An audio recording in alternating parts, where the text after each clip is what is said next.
Let your breathing slow. Feel the weight of your body sinking into comfort, becoming heavier with each exhale. Tonight, we're traveling back through time, not to witness destruction, but to celebrate life. We're going to walk the sun-warmed streets of Pompeii on an ordinary day, when nobody knew that anything extraordinary was coming. We'll smell fresh bread baking in stone ovens at dawn. We'll hear the splash of fountains in garden courtyards where roses bloom. We'll watch merchants haggling in the forum while political candidates' names are painted in bright red letters on every wall. We'll listen to laughter echoing from the public baths where friends gather at the end of the working day. This isn't a story about endings. It's a story about living, about the beautiful, chaotic, vibrant reality of a Roman city at the height of its prosperity. It's about 12,000 people going about their daily business, loving their families, worrying about money, arguing about politics, honoring their gods, pursuing their ambitions, finding moments of joy in an uncertain world. So close your eyes, let the present fade away, and join me in the shadow of Vesuvius before anyone knew to call it dangerous, in a city that's about to be preserved forever in the most tragic and beautiful way imaginable. Welcome to Pompeii. Welcome to a day in 79 AD. Welcome to life as it was lived 2,000 years ago. Part 1. The city awakens, dawn to mid-morning. The first light. Picture this. It's 4:30 in the morning, maybe 5, and the darkness over Pompeii is just beginning to soften at the edges. The summer night, or perhaps it's early autumn, has been warm, and many people have slept with their windows open to catch whatever breeze might drift up from the Bay of Naples. The air still holds that particular coolness that comes just before dawn, that brief respite before the Mediterranean sun begins its work. In the wealthy houses along the western edge of the city, where villas perch with stunning views of the sea, slaves are already moving quietly through the corridors. Their bare feet make soft sounds on the mosaic floors.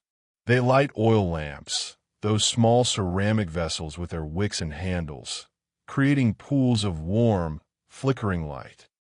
They check the kitchen fires that were banked overnight, coaxing them back to life with carefully placed kindling. Smoke begins to rise from kitchen vents, joining the morning mist. There's no electricity, so the rhythm of life follows the sun. Has done for centuries. Will continue to do so for centuries more, as far as anyone in this moment knows.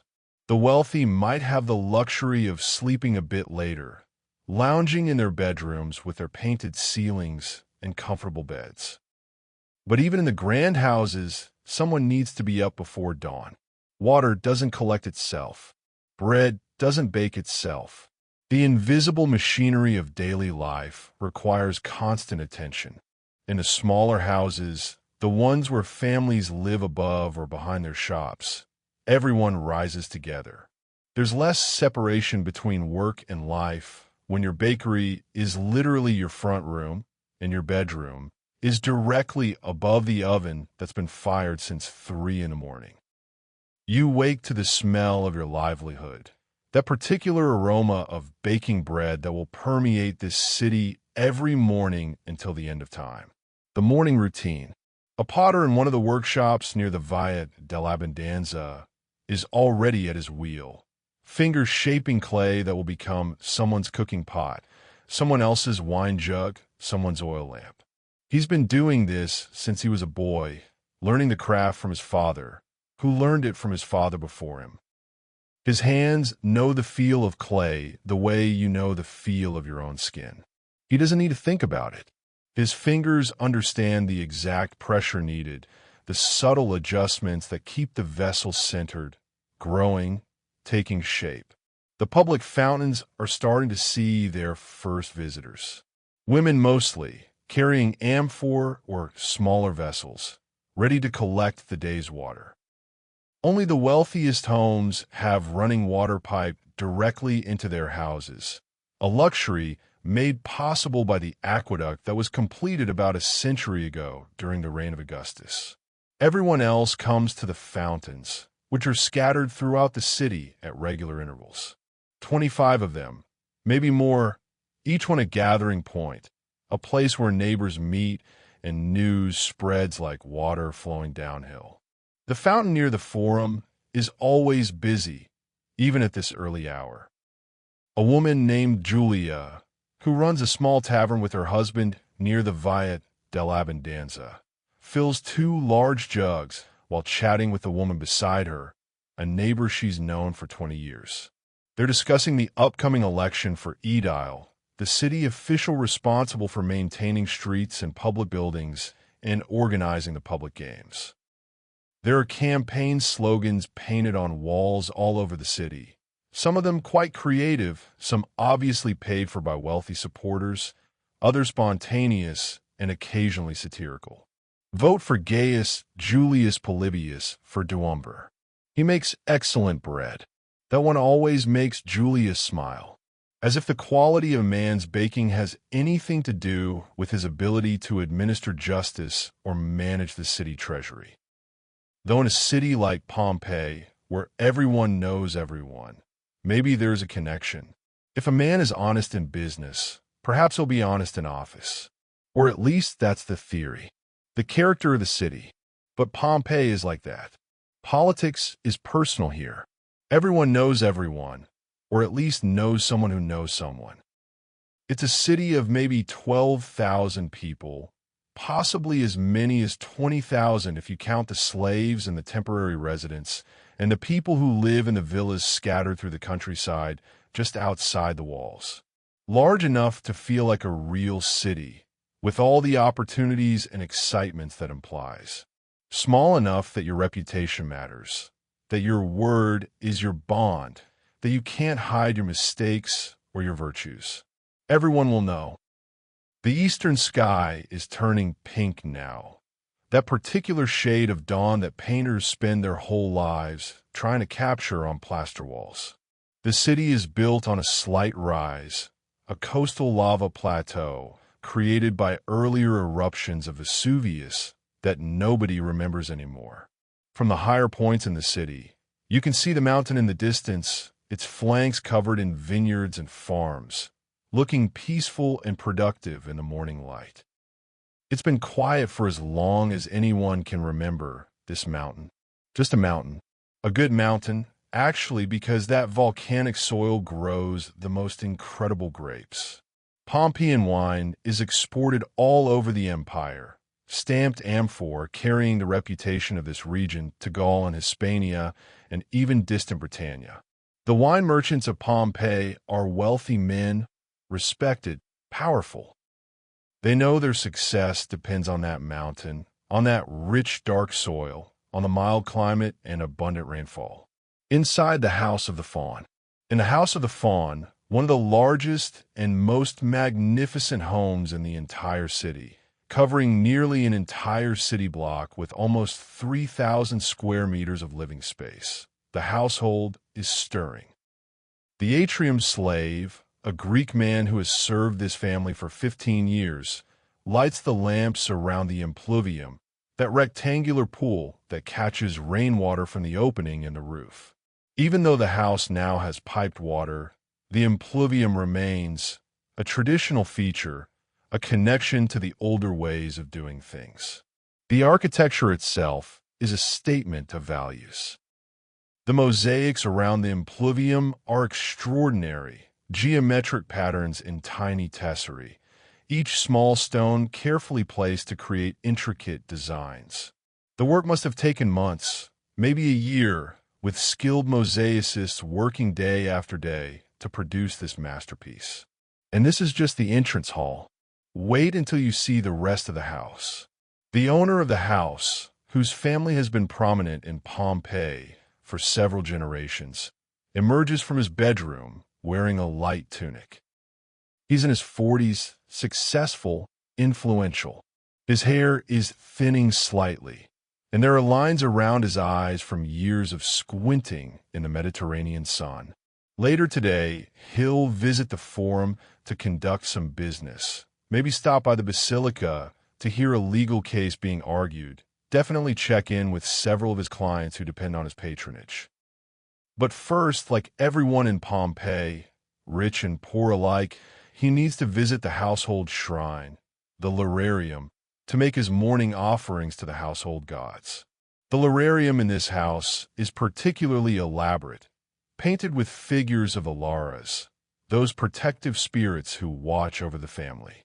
They're depicted as young men in short tunics, dancing, holding drinking horns, radiating benevolent energy. There's also an image of the genius, the divine essence of the paterfamilias, the head of the household. This is serious business, not just superstition. The Romans believe absolutely that these household gods are real, that they protect the family, that neglecting them invites disaster. The owner takes a pinch of incense from a small ceramic container, lights it from one of the oil lamps, watches the smoke curl upward. He says a brief prayer, the same words he said every morning since he was old enough to understand their importance. Laras of our household, watch over us today. Keep our family safe, make our business prosper, protect us from harm and ill fortune. Accept this offering as a sign of our devotion and gratitude. It's a ritual that takes maybe 30 seconds, but it's not perfunctory. He means it. These gods are part of the family, as real and important as any living member. You don't neglect them any more than you'd neglect your children or your wife. Domestic life in different social classes. His wife joins him at the lararium, and together they make their offerings. She's thinking about the dinner party they're hosting in 3 days. 12 guests, all from important families, which means she'll need to have the cook prepare at least 7 courses, probably more. The triclinium, the dining room, has been freshly painted in the latest style, what people are calling the fourth style, with elaborate architectural perspectives painted on the walls, creating the illusion that the room extends far beyond its actual boundaries, opening onto imaginary gardens and colonnades. It's fashionable, expensive, and absolutely necessary if you want to maintain your social position in a city as competitive as Pompeii. Meanwhile, across the city in a much more modest dwelling, a freedman named Marcus is also up with the dawn. He was born a slave, property of a merchant family, but he earned his freedom through years of hard work and careful saving, penny by penny, until he could afford to buy his manumission. Now he runs a small fullery, one of those businesses that cleans and processes wool and linen, and he employs 3 slaves of his own. The irony isn't lost on him. He remembers what it was like to be property, to have no control over your own time, your own body, your own future. He tries to be a better master than the man who once owned him. Though he's not sure, he always succeeds. Business is business, after all, and cloth doesn't clean itself. His fullery is located on a side street, not far from the Via dell'Abbondanza, the main east-west artery that runs through the city like a spine. The work is hard, and there's no delicate way to put this, it's smelly. Cloth is soaked in large vats of water mixed with fuller's earth, a type of clay that absorbs oils and dirt, and yes, also human urine, which contains ammonia and works remarkably well as a cleaning agent. There are public urinals throughout the city, specifically for collecting urine for the fooleries, and people use them without embarrassment because everyone understands this as part of the economic life of the city. It's not pleasant work, standing in vats, treading wool and urine with your bare feet for hours at a time, but it's necessary work, and it's made Marcus enough money to buy his freedom and start building a life of his own. He has his breakfast, a simple affair of bread dipped in wine, maybe some cheese if they have any left from yesterday's purchase. His wife, also a freedwoman, is already seeing to the household shrine, making sure the Laras are properly honored. Their lararium is small, just a painted niche in the wall near the kitchen, but it's theirs. That matters more than the size. It's a symbol of their autonomy, their status as free people, their right to have gods of their own household. The city comes alive. The sky is lighter now, and the streets are filling with people and purpose. Pompeii is waking up in earnest. The bakers' ovens have been fired since before dawn, and the smell of baking bread drifts through the streets like an invitation. There are at least 30 bakeries in Pompeii, maybe more, each one with its massive stone ovens and its grinding mills powered by donkeys or slaves walking in endless circles, turning the heavy millstones that crush grain into flour. Fresh bread is the foundation of every meal, the staff of life in the most literal sense. You eat it with olive oil at breakfast, use it to soak up sauces at lunch and dinner, feed it to your children as a snack. Life without bread is literally unthinkable. In one of the bakeries near the Forum, the owner is already taking the first loaves out of the oven with a long wooden paddle. They're round, crusty, marked with the characteristic lines that divide each loaf into 8 sections, making it easy to break and share. You can see loaves just like this in the Archaeological Museum in Naples today, carbonized by the eruption, but still perfectly recognizable after nearly 2,000 years. This baker doesn't know that his bread will survive longer than any emperor, any empire, any memory of who he was or what he cared about. He just knows he needs to have enough loaves ready for the morning rush, for the housewives and servants who will come to buy their daily bread. The streets themselves are coming alive with sound, that particular urban symphony that's been playing in cities since cities were invented. Cart wheels rumble over the stone streets, iron-shod and loud enough to wake anyone who's still sleeping. Merchants are opening their shutters, those wooden panels that close off their shops at night, sliding them up into slots or removing them entirely to create open storefronts. You can hear them calling to each other, good morning, sleep well? Did you hear about the fight at the Thermopolium last night? Did you see who won the election for Edile? News travels fast in a city this size. By mid-morning, everyone will know everything that happened yesterday. The streets are narrow, flanked by buildings that rise 2 or sometimes 3 stories, creating deep canyons of shadow that will provide relief in the heat later in the day. Many of the ground floor spaces are shops, taberni, their wide openings facing the street, making the city feel like one continuous marketplace. There's no separation between commercial and residential space in the way we're used to. You live where you work, and you work where you live. The commercial landscape. There are shops selling everything imaginable. Here's a vegetable seller with his baskets of onions, leeks, broad beans, chickpeas, all the staples of the Mediterranean diet. Here's a wine cellar with his amphora lined up, ready to fill your pitcher with whatever quality of wine you can afford, from the cheap stuff that's barely fermented to the good vintages from the slopes of Vesuvius. Here's a jeweler, his precious goods carefully locked away at night in a strongbox, but soon to be displayed on his counter for the morning browsers.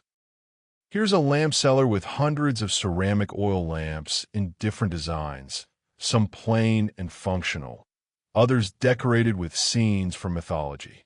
And everywhere, painted on the walls in bright red or black letters, are advertisements and announcements. Fruit for sale, cheap prices, come to Faustus on the Via dell'Abbondanza. The Pompeian gladiators will fight on the 4th day before the Nones. Vote for Lucius Papitius Sabinus for Edile. He's honest and hardworking. Some of these announcements are painted in careful letters by professional sign writers, the scriptors, who make their living producing these public messages. Others are scratched graffiti, hasty and crude, but no less heartfelt. Successus was here and hopes to return. I love a girl named Iris. Marcus Cyrenius is a thief. Everyone has something to say, and The walls of Pompeii are the ancient equivalent of social media. The morning light is golden now, streaming down the streets that run roughly north-south, casting long shadows from the buildings. In the Forum, the great open public square that forms the civic and commercial heart of the city, vendors are setting up their stalls for the day's business. The Forum is surrounded by colonnades, covered walkways where people can stroll in the shade, protected from sun and rain. The colonnades are supported by columns that were originally painted, though the paint has faded over the years and many were damaged in the great earthquake 17 years ago. On the northern end of the Forum stands the Temple of Jupiter, or what's left of it. The great earthquake that struck on February 5th, 62 AD, damaged many of the city's buildings, and some still haven't been fully repaired.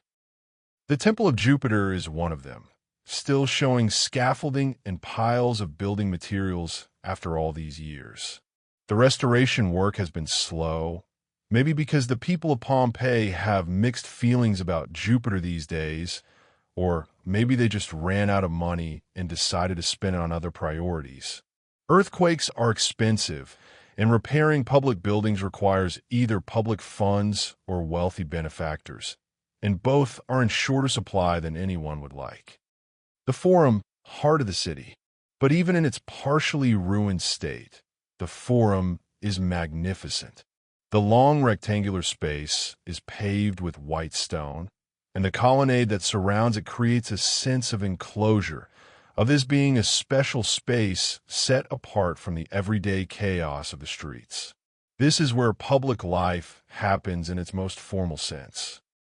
This is where you come to see and be seen, to conduct serious business, to hear the latest news, to argue politics, to watch the rich parade past in their fine togas and elaborately coiffed hair. Near the southern end of the Forum is the Basilica, a large covered hall that serves as both courthouse and business center. If you have a legal dispute that can't be resolved privately, this is where it will be settled. If you need to negotiate a contract, sign a deed, borrow money, register a property transaction, this is where you come. The Basilica is busy from mid-morning until late afternoon, filled with lawyers in their togas, scribes with their writing tablets, businessmen making deals, plaintiffs and defendants presenting their cases, witnesses giving testimony, curious onlookers watching the drama unfold. Roman law is incredibly complex, detailed, and taken very seriously.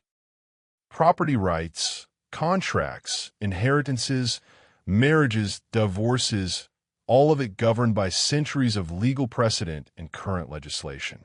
Back in the residential streets, children are emerging from their homes, ready for whatever the day will bring. If they're from wealthy families, they might have a tutor, often a Greek slave who teaches them to read and write in both Latin and Greek, to recite Homer and Virgil, to do mathematics and geometry. If they're from working families, they'll probably spend their day helping with the family business or running errands. Childhood in ancient Rome is shorter than it will be in later centuries. You become an adult faster.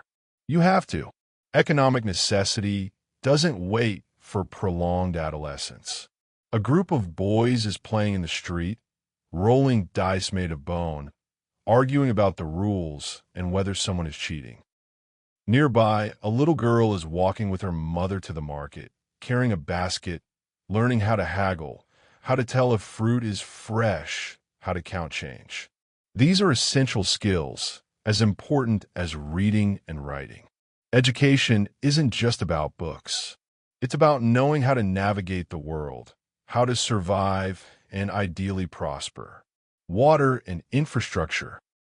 The city's water system is remarkable for its time, a testament to Roman engineering skill and the power of sustained public investment. The aqueduct that feeds Pompeii brings water from springs in the mountains many miles away, carried along stone channels that follow the contours of the land, using nothing but gravity to maintain flow. When the water reaches Pompeii, it flows into a large castellum aquae, a water distribution tower near the Vesuvius Gate, where it's divided into 3 channels. One channel feeds the public fountains, ensuring that everyone, rich and poor alike, has access to clean water. One feeds the public baths, those social centers that we'll explore more later. And one feeds the private homes wealthy enough to pay for the service. Having running water pipe directly into your house is a luxury, a status symbol, something that sets you apart from ordinary citizens who have to carry their water home from the fountains. The water pressure is highest in the morning when fewer people are using the system. By midday, when everyone's washing, cooking, drinking, doing laundry, the pressure drops noticeably. This is why smart households collect water early, storing in cisterns or large vessels for use throughout the day. The public fountains run continuously, water flowing from decorated spouts, often shaped like lion heads or theatrical masks, splashing into carved stone basins before draining into the street gutters. The street gutters themselves are a marvel of engineering that most people never think about because they work so well.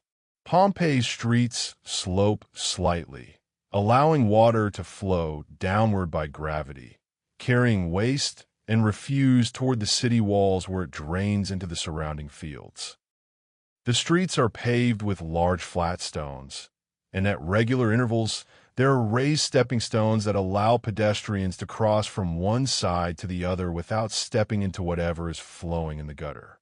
These stepping stones are positioned precisely so that cartwheels can pass between them, an elegant solution to the problem of mixing pedestrian and vehicle traffic in narrow streets. Morning work and social hierarchies. As the morning progresses toward midday, the city grows warmer. It's late summer or early autumn, and by mid-morning, the sun is intense. The volcanic soil of this region holds heat and radiates it back, creating an almost oven-like effect in the narrow streets. People seek shade where they can find it, under the colonnades of the Forum, in the covered portions of their homes, under awnings that extend from shop fronts. Those who can afford it have changed from their heavier morning clothes into lighter tunics. The wealthy women of Pompeii are wearing silk, imported from the Far East at extraordinary expense. Fabric so light it's almost transparent, scandalous and fashionable in equal measure. In the kitchen of a modest home on a side street, a woman named Lucia is preparing the day's main meal, which will be eaten around midday. Most homes don't have elaborate kitchens like you might imagine. The kitchen is usually a small room, hot and smoky, with a raised hearth where charcoal or wood burns in a brazier. There's no chimney. The smoke just rises and eventually finds its way out through the roof tiles or small windows near the ceiling. Lucia is making a stew, a common meal, with vegetables from this morning's market trip, some dried fish, herbs from the small garden behind the house. She's using a bronze pot that's been in her family for years, its surface worn smooth by countless scrubbings, dented for being dropped, repaired where a handle broke off and had to be reattached. The cooking techniques are simple by necessity: boiling, stewing, roasting over coals. There are no ovens in private homes, no complicated baking. If you want bread, you buy it from one of the professional bakers. If you want pastries or cakes, there are shops for that. The home kitchen is for basic sustenance, not culinary artistry. That's reserved for the wealthy, who employ professional cooks and have proper dining rooms where they can recline on couches and be served course after elaborate course, turning meals into social performances. But for most people in Pompeii, food is fuel. You eat to have energy for work, not primarily for pleasure, though of course people enjoy good food when they can get it. Breakfast was bread and maybe some cheese or leftover vegetables. Lunch will be this stew, eaten quickly, maybe standing up, maybe at a thermopolium if you don't have time to go home. And dinner, the evening meal, will be more of the same, though perhaps with some variety if the market had something good today, if your garden produced something fresh, if you could afford a small amount of meat or better quality fish. Social stratification. The morning is when the city's social hierarchies are most visible, most performative. You can tell a lot about someone by how they're dressed, where they're going, who greets them in the street, who steps aside to let them pass. The wealthy men wear togas, those complicated semicircular garments that require help to put on properly and are completely impractical for any kind of actual physical work. That's precisely the point. A toga announces that you don't do manual labor, that you can afford slaves to do the work for you, that you're a citizen of status and standing. Freedmen and working people wear tunics, simpler garments that allow freedom of movement. Slaves wear whatever their owners provide, often tunics of undyed wool or linen, sometimes even cast-off clothing from their masters. Women's clothing is more elaborate, especially for the wealthy. Long stolas that drape elegantly from shoulder to ankle, palace that function as shawls or cloaks, intricate hairstyles that require hours and multiple slaves working in coordination to achieve the towering edifices of curls and braids that are currently fashionable. Fashion in Pompeii changes rapidly, influenced by what's current in Rome, which is in turn influenced by what's fashionable in the Greek East. It's all connected, this empire, this vast network of cities and trade routes and cultural exchange. A wealthy matron passes through the forum now, her hair piled high in an elaborate style that probably took her slave hairdresser 2 hours to achieve this morning. She's followed by a female slave carrying her shopping basket and possibly a male slave for protection. Though Pompeii is generally safe during daylight hours, relatively free of the violent crime that plagues some larger cities. She's heading to one of the better shops, the kind that sells luxury goods, spices from the East, fine fabrics, jewelry, cosmetics, all the things that wealthy women use to maintain their appearance and compete with each other for status.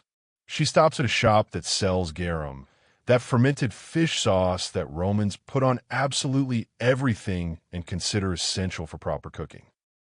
Pompeii produces some of the finest garum in the empire, and it's a major export, shipped in amphor to cities throughout the Mediterranean. The process of making it is frankly disgusting. You take fish, usually small ones like anchovies, sometimes just the guts and heads of larger fish, and you layer them with salt in large vats. Then you leave them in the sun for weeks or months. The fish ferment, liquefy, break down into a pungent, salty, powerfully flavored liquid that Romans think is absolutely delicious. The smell during production is revolting, which is why the garum factories are located on the edge of town, downwind from the residential areas. But the final product, filtered and aged, is considered a delicacy. Different grades exist for different purposes and different budgets. The best garum, made from the finest fish and aged for the optimal time, costs as much as expensive wine.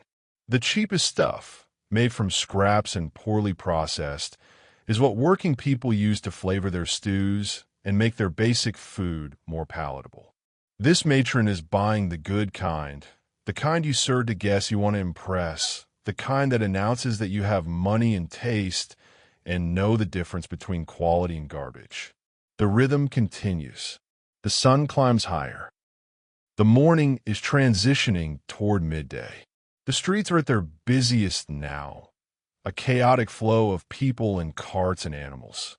Donkeys carrying goods, dogs following their masters, occasional chickens that have escaped from someone's courtyard.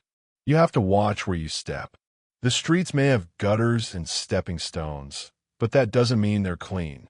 Pompeii is a working city, and working cities are never entirely clean.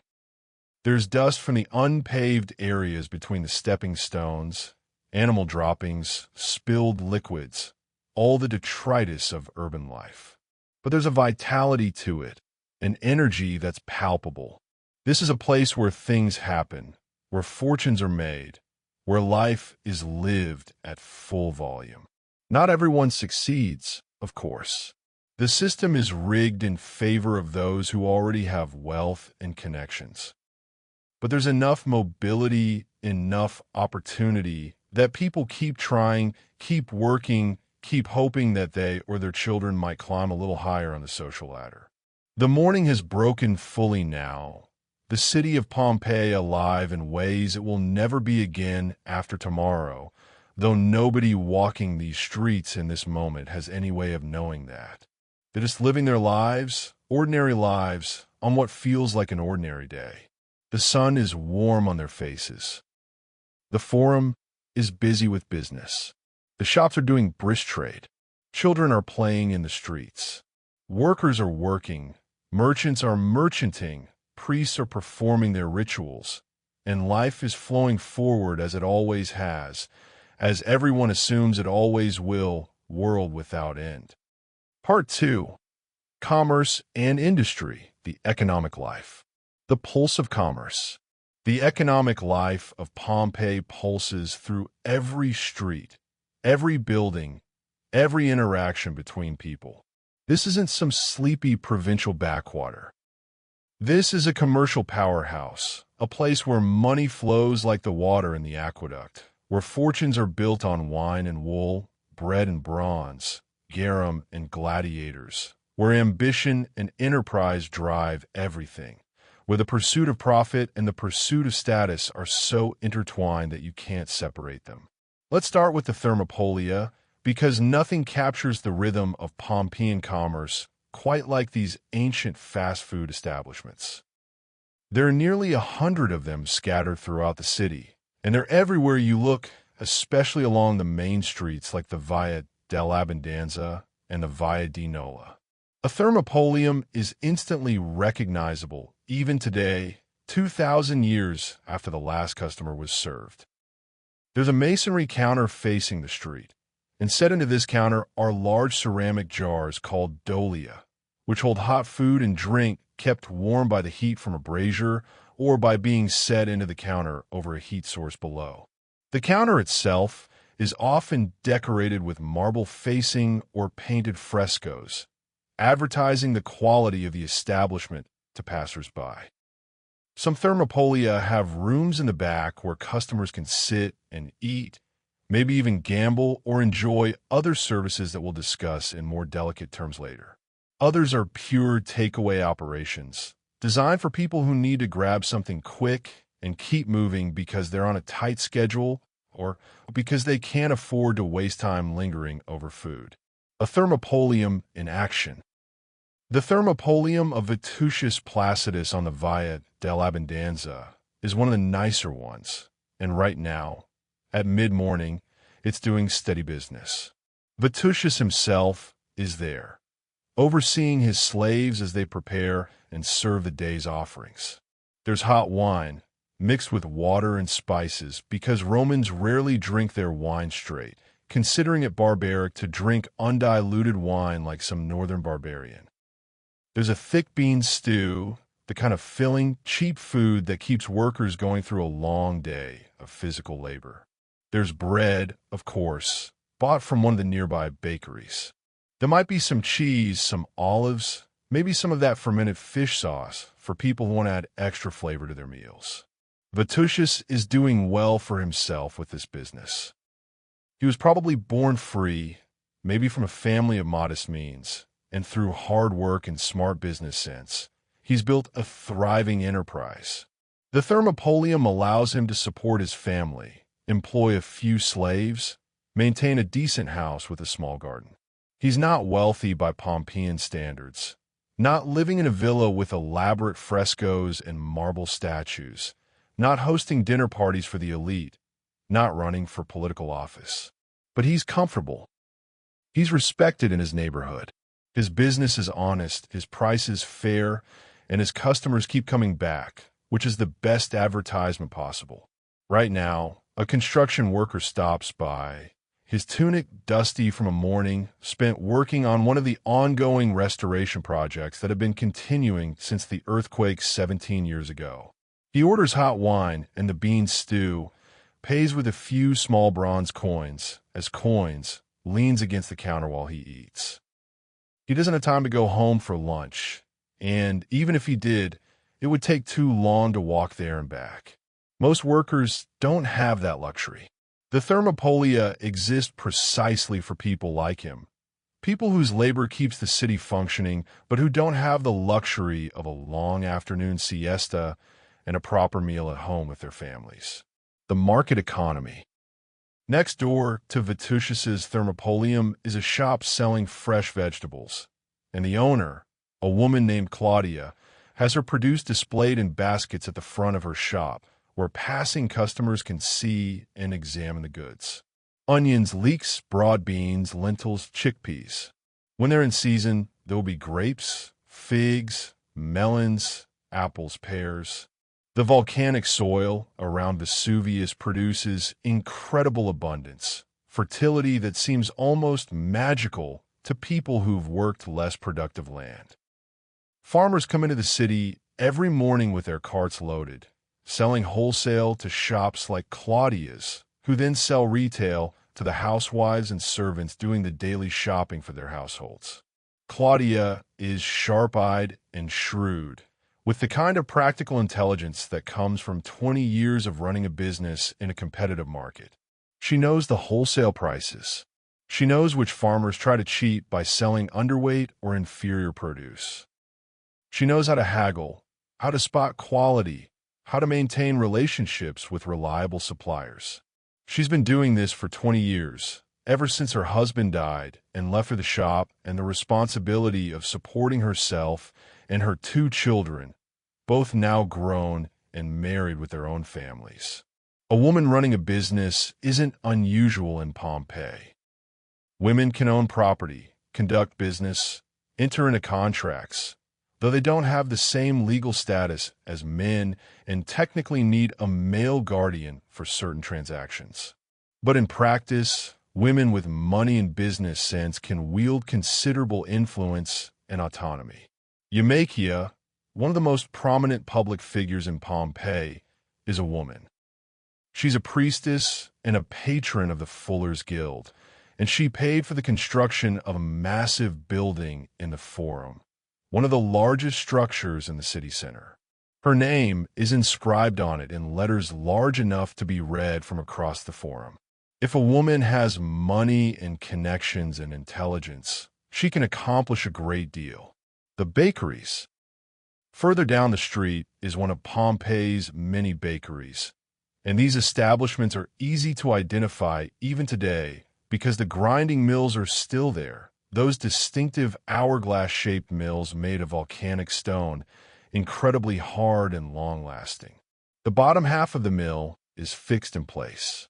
The top half rotates, and grain is fed in through a hole at the top, trickling down between the stones where it's ground, emerging as flour at the bottom.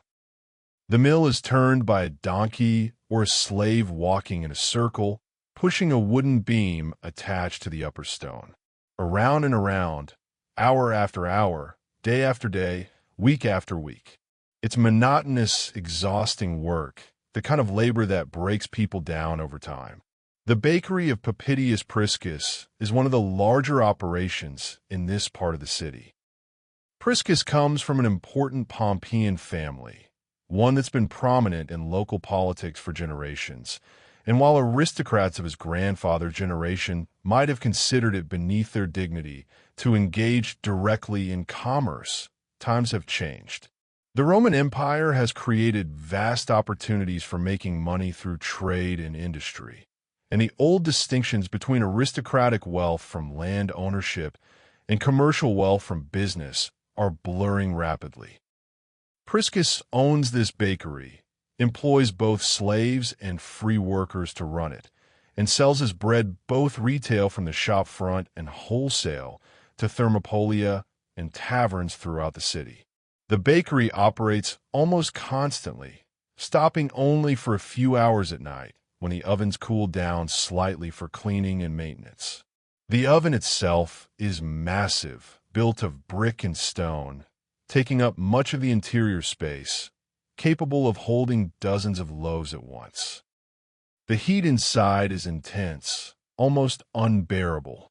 The slaves who work here are stripped to the waist, sweating constantly in the furnace-like atmosphere, their skin darkened from the heat and smoke.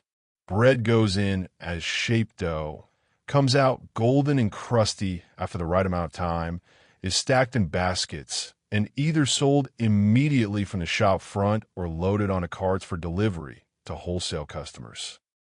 The bread itself is substantial, made from wheat flour for those who can afford it, barley flour for those who can't. It's coarse by modern standards, often containing bits of stone ground off from the mills, which wreaks havoc on people's teeth.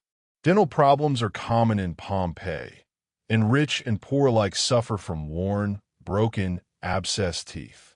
But bread is filling, relatively nutritious, and most importantly, cheap enough that even the poor can afford it if they have any money at all. Bread and water will keep you alive. Everything else is luxury. The textile industry. Now let's talk about the textile industry, because this is where serious money is made in Pompeii, where fortunes are built that can rival anything earned through agriculture or commerce. Wool production and processing is a major industry, and the people who control this business are among the wealthiest and most powerful in the city. Wool arrives in Pompeii from farms throughout the region, raw and greasy, straight from the sheep, and it needs to be washed, spun, woven into cloth, and then finished. That last step, the finishing, is what fooleries do, and it's a crucial part of the process that adds significant value to the raw material. The foolery of Stephanus is one of the largest in Pompeii, and Stephanus himself is a freedman who built this business from nothing through decades of hard work. He's now wealthy enough to have commissioned elaborate frescoes for his house, to have made substantial donations to public works, to have achieved a level of status that would have been unthinkable for a slave or even a freedman in earlier generations. His success story is one that many freedmen aspire to but few achieve. The foolery occupies a converted house, the original domestic spaces transformed into industrial facilities over the years. The work that happens here is hard, messy, and frankly smelly, but it's also highly skilled and economically valuable. First, the wool must be washed thoroughly to remove the natural oils and any dirt or debris. This happens in large stone basins where workers, usually slaves, tread on the wool in a mixture of water and fuller's earth, that special clay that absorbs oils and grease. Sometimes human urine is added to the mixture because the ammonia it contains is excellent for cleaning. It's unpleasant work, standing in a basin filled with wool and urine-water mixture, treading it with your feet for hours until your legs ache and your skin is wrinkled, but it's effective. The wool comes out clean and ready for the next stages of processing. Then the wool is rinsed, carded to align the fibers, combed to remove any remaining impurities, and spun into thread. This spinning work is usually done by women, either in private homes or in small workshops, women sitting with their drop spindles, creating thread that will be woven into cloth. The thread is then woven on vertical looms in a fabric, and finally, the fabric comes back to the foolery for finishing. The finishing process involves more washing, more treading to felt the cloth and make it denser, stretching the cloth on wooden frames to maintain its shape while it dries, brushing it to raise the nap, and shearing it to a uniform length and texture. The final product is soft, clean, even, ready to be made into tunics and togas and all the other garments that clothe Roman society from slaves to senators. Guild power and public buildings. Eumachia's building in the Forum, the one we mentioned earlier, is dedicated to the wool workers and merchants. It's a massive structure with a large courtyard surrounded by covered walkways, creating a place where wool merchants can meet, negotiate deals, display samples of their wares, and conduct the business that makes them wealthy. Inside the building is a large niche containing a statue of Eumakia herself, commissioned by the Fullers Guild in gratitude for her patronage. The inscription says the building was erected by Eumakia, daughter of Lucius, public priestess, in her own name and that of her son, for the welfare of the Augustan Concordia and for pietas. This inscription tells you everything you need to know about how Roman society works, how wealth translates into influence, how public benefactions create social obligations and political power. Eumakia pays for the building, which must have cost an enormous amount of money. She gets her name on it in massive letters that will be visible for as long as the building stands. The Fullers Guild honors her as their patron, giving her influence over a powerful economic group. Everyone benefits in a system of mutual obligation and reciprocal advantage. The city gets a beautiful new building. Eumakia gets glory and influence. The Fullers get a powerful ally in the political and social hierarchies. Wine production. Wine production is another pillar of Pompeii's economy, and this industry is intimately connected to the countryside surrounding the city, to those vineyards covering the slopes of Vesuvius, producing wines that are famous throughout the empire. Pompeian wine amphorae, those distinctive ceramic containers used for shipping wine, have been found in archaeological sites all over Italy, in Gaul, in Spain, even in distant Britannia. This is export-grade production, serious business involving substantial capital investment and sophisticated commercial networks. The vineyards themselves are outside the city walls, sprawling estates owned by wealthy Pompeians who live in beautiful villas surrounded by their productive fields. The Villa of the Mysteries, perched on a ridge about 400 meters west of Pompeii, with commanding views of the bay, is probably one of these working agricultural estates. It has those magnificent frescoes that give it its name, those mysterious scenes of what appears to be a Dionysian initiation ritual, but it also has all the practical equipment of a working farm. Wine presses for crushing grapes, storage rooms with large dolias sunk into the floor for fermenting and aging wine, quarters for the slaves who do the actual labor of viticulture. Making wine is labor-intensive and requires constant attention throughout the year. The vines must be tended carefully, pruned in winter to promote next year's growth, trained in spring as new shoots emerge, watched carefully through the summer as the grapes develop and ripen, protected from birds and other pests. Then comes the harvest, usually in September or October, depending on the variety and the specific conditions of that year, when the grapes are picked, crushed, and pressed to extract the juice. The grape juice is collected in large clay vessels, those dolia we mentioned, which are often partially sunk into the ground to maintain a constant cool temperature that's important for proper fermentation. The juice ferments over a period of weeks, the natural yeast converting sugar into alcohol, and then the wine must age. The best wines are aged for years before they're considered ready to drink, developing complex flavors and characteristics that command premium prices. The winemaking process employs hundreds of people across all the estates in the region. During harvest, entire families from the city come out to help pick grapes, working for wages or a share of the wine produced. It's backbreaking work under the hot sun, bending and reaching and cutting grape clusters hour after hour. But it's work, and work means money, and money means survival for people who are always one bad harvest or one economic downer away from destitution. The garum industry. Then there's garum production, which we touched on earlier but deserves deeper exploration because it's such a significant industry for Pompeii and so utterly disgusting in its process that it's fascinating.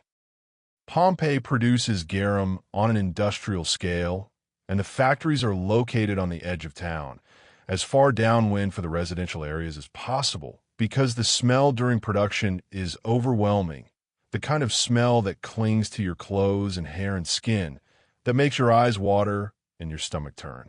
The process is actually quite simple, which is part of why it's so successful. You take fish, sometimes whole small fish like anchovies or sardines, sometimes just the guts and heads and other parts of larger fish that would otherwise be waste, and you layer them with salt in large ceramic vats. The ratio is important, roughly 1 part salt to 8 or 9 parts fish. Then you put the vats in the sun and just wait. Over weeks and months, the fish liquefy under the combined action of salt preservation, solar heat, and enzymatic breakdown. The proteins break down, the fish essentially digest themselves, and the result is a thick, pungent, intensely salty, and flavored liquid. After sufficient aging, the liquid is filtered to remove any remaining solids, and what you're left with is garum, that precious sauce that Romans consider absolutely essential for proper cooking. Good garum can cost more than good wine, and it's exported throughout the empire in small ceramic containers sealed with pitch to prevent spoilage.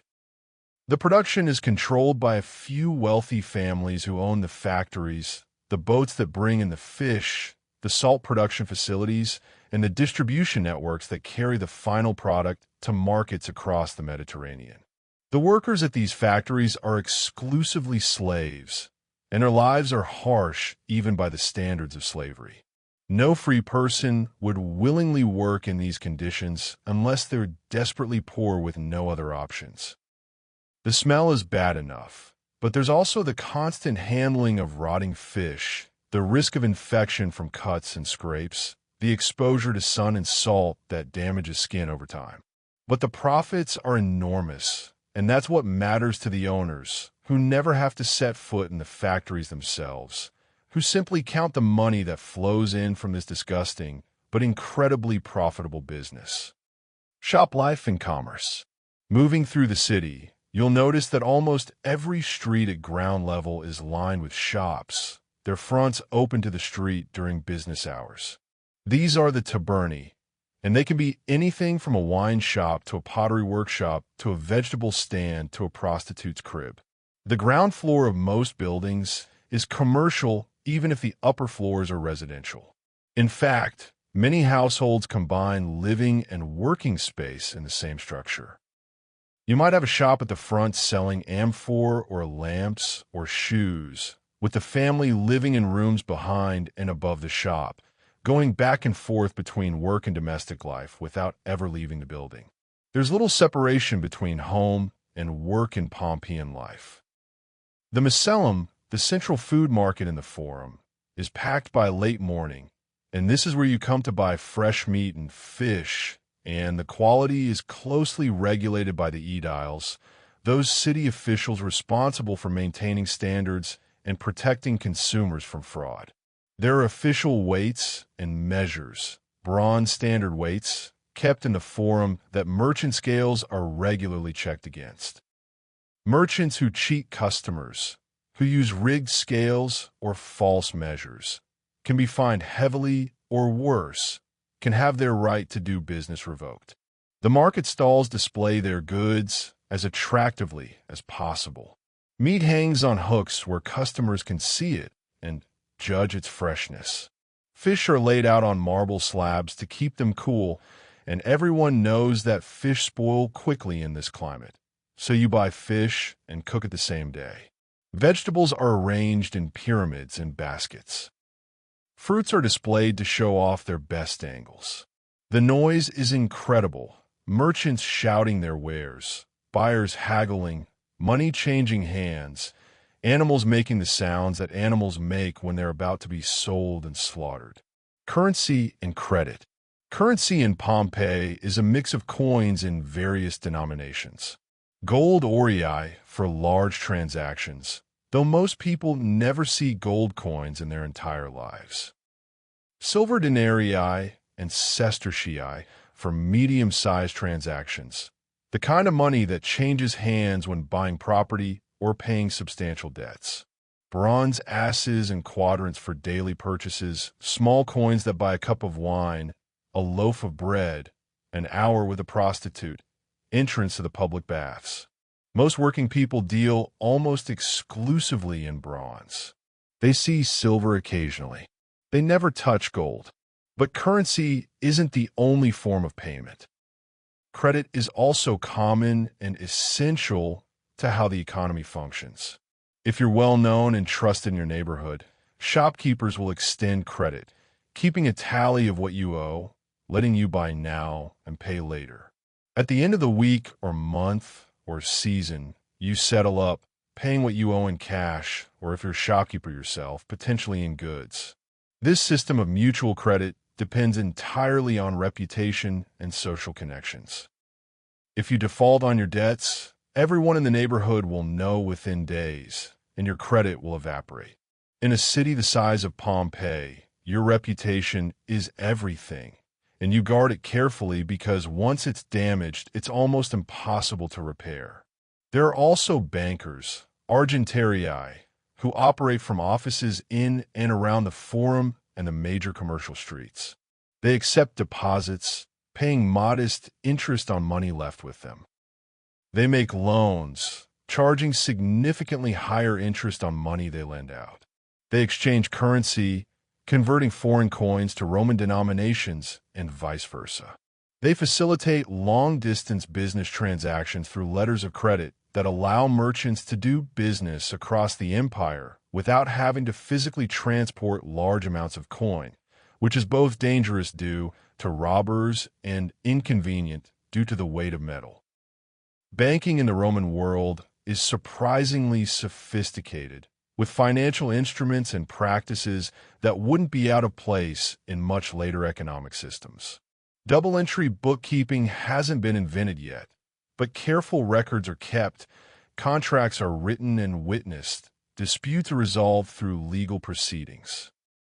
The whole system works because it's embedded in a robust legal framework that protects property rights and enforces contracts, giving people confidence that their financial dealings will be honored.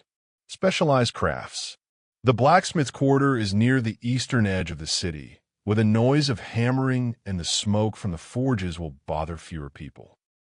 You can hear the regular ring of hammers on anvils, that distinctive sound of metal being shaped, can see the glow of forges through open doorways, can smell the coal smoke and hot metal.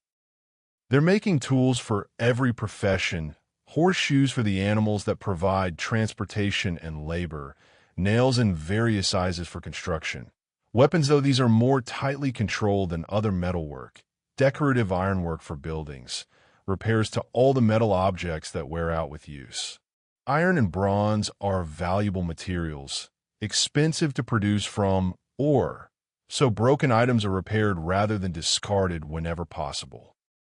A broken tool goes to the blacksmith for repair. A worn blade is resharpened rather than replaced. Metallurgy is skilled work requiring years of training and practice, and a master blacksmith can support a family comfortably, own slaves, live in a decent house with some luxuries. Carpenters, too, are in constant demand, and their workshops smell of fresh sawdust and wood shavings, a cleaner and more pleasant smell than many other trades. Wood is the primary building material for many structures, for furniture, for carts, for scaffolding, for countless everyday objects. The carpenter's workshop is filled with the tools of the trade. Saws for cutting, chisels and planes for shaping, augers for drilling holes, hammers and mallets for driving joints together.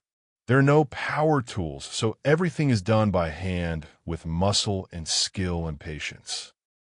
A skilled carpenter can produce beautiful work, elaborate joinery that fits together perfectly without nails, decorative elements carved with precision, smooth surfaces that feel like silk under your fingers. Furniture in wealthy homes is often quite sophisticated, with inlay work showing different colored woods, turned legs showing the carpenter's mastery of the lathe, carved details that demonstrate artistic ability as well as technical skill. The pottery workshops produce both utilitarian ware and decorative pieces, and there's a wide range of quality and price. Everyone needs cooking pots, storage jars, oil lamps, plates, cups. Most of this is mass-produced, relatively crude, but functional and cheap enough that even poor people can afford basic pottery. But there are also skilled potters producing fine ware, terra sigillata with its distinctive red gloss and often molded decorations. More expensive pieces for wealthy households. Intricate oil lamps with molded scenes from mythology or erotic imagery. Some pottery is imported from other parts of Italy or even from across the Mediterranean, but most of what's used in Pompeii is made in local workshops, providing employment and income for dozens of potters and their families. Street vendors and market life. Street vendors are everywhere. Mobile merchants who don't have the capital to rent a permanent shop, but can afford a basket or a simple cart that they can carry or push through the streets. They sell portable goods, snacks, fruit, nuts, small trinkets, anything that can be carried and displayed easily. Fresh figs, sweet as honey, picked this morning. Roasted nuts, still warm. Lucky amulets, genuine Egyptian magic, protect you from evil eye. Their calls echo through the streets, adding to the general noise and chaos of urban life. Some of these vendors are freedmen trying to build a business. Others are free, poor, working to survive. Still others are slaves, selling goods on behalf of their masters, and allowed to keep a tiny percentage of the take, maybe saving toward the day when they can buy their freedom. The reality of slavery. Slaves in Pompeii are ubiquitous, present in every household, every business, every workshop, every farm. They're so much a part of the social and economic landscape that their presence is taken for granted by free people, noticed only when something goes wrong, when a slave is incompetent or disobedient or rebellious. They do the cooking, the cleaning, the heavy labor, the skilled crafts, the accounting, the teaching, the entertaining. Some slaves live better than free poor people, especially if they belong to wealthy households and have valuable skills. A slave who can read and write fluently in Greek and Latin, who knows accounting and can manage business affairs, who can tutor children, that's a valuable asset worth substantial money. Such slaves might eventually buy their freedom or be granted it as a reward for loyal service, and they can go on to become successful freedmen themselves. But most slaves have harder lives. Agricultural slaves working in the vineyards and farms, slaves working in dangerous industries like mining or garum production, slaves doing the hard manual labor of construction and hauling. These are the bottom of the social hierarchy. They're worked hard, fed little, clothed minimally, and have almost no hope of freedom. The slave system is brutal and dehumanizing, treating people as property, as tools to be used and discarded when they wear out. Yet it's so woven into the fabric of Roman society, so fundamental to how the economy functions, that almost nobody questions it.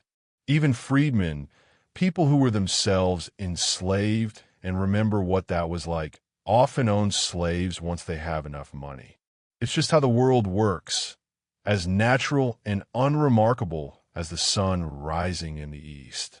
The complexity of commerce. The economic complexity of Pompeii, when you really think about it, when you step back and look at the whole system, is staggering.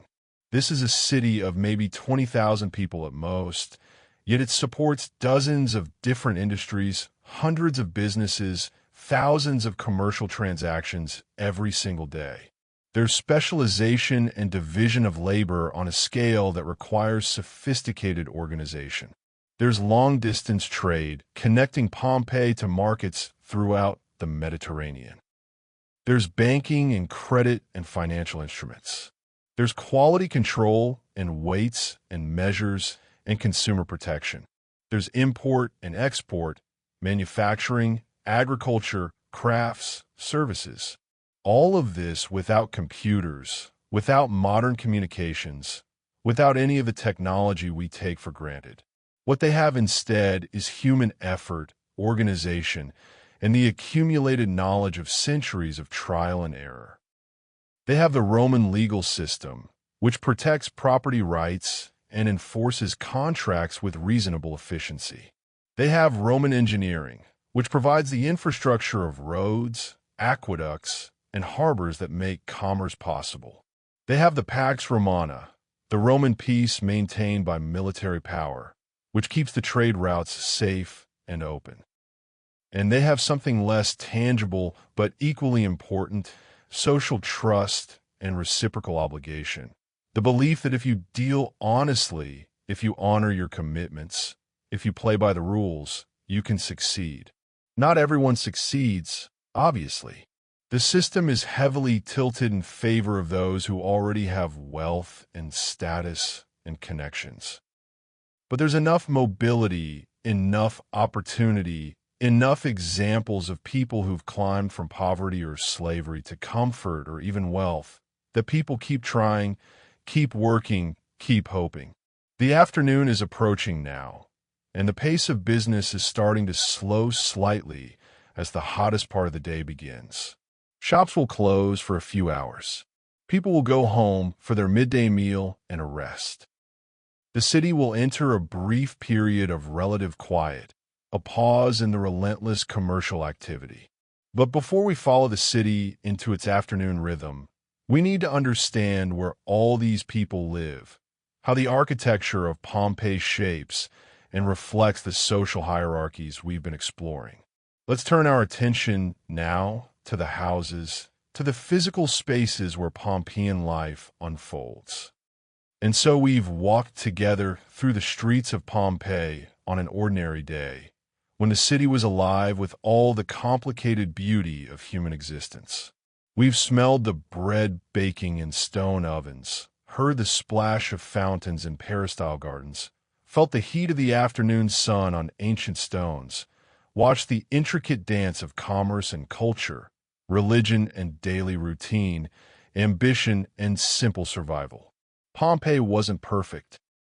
It was a city built on slavery, marked by deep inequality, shaped by a social system that valued some lives far more than others.